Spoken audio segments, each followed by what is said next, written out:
आज भुवनेश्वर आंचलिक पाणीपाग विज्ञान केन्द्र पक्षर एक बड़ खबर सामना को आई।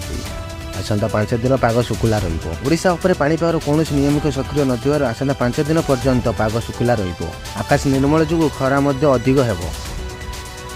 यदि आपण आम चैनल को नुआ आए आम चैनल को सब्सक्राइब करूँ, पाखर बेल आइकन को प्रेस करूँ, सांग सहित शेयर करूँ। चलते डेरी नक खबर पर नजर पकईवा। ओडिशा उपर पाणीपागर कौन नियमित सक्रिय नथिबारु आसंता 5 दिन पर्यंत पाग शुखिला आकाश निर्मल जो खरा अधिक हेब।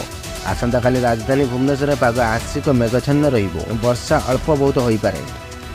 दिनर सर्वोच्च तापमात्रा 33 डिग्री सेल्सियस सर्वनिम्न रात्रि तापमात्रा 25 डिग्री सेल्सियस आसंता 15 तारिख जाए राज्यर विभिन्न स्थान में हल्का बा ताठू टिके अधिका वर्षा हो पारे। फल 14 तारिख पूर्व उपकूल ओडिशार मौसमी फेरिबा संभावना कम बोली पाणीपाग विशेषज्ञ रुद्रनाथ पशुपालक कहते। डॉक्टर पशुपालक कहते जे आज सकाळे लघुचापटी उत्तर पश्चिम और संलग्न बिहार उपर यार प्रभाव आज 10 तारिख पर्यंत उत्तर ओडिशा तथा बालेश्वर, मयूरभंज, सुंदरगढ़, झारसुगुड़ा, देवगढ़, केउंझर, भद्रक और केन्द्रापड़ा पाग मेघाच्छन्न रहिबा सह स्वल्परू मध्यम धरणर वर्षा हेब। बालेश्वर और मयूरभंज अपेक्षाकृत अधिक वर्षा हेब। जगतसिंहपुर, कटक, खोर्धा और पुरी में 7 और 8 तारिख में हल्कार वर्षा हो पारे।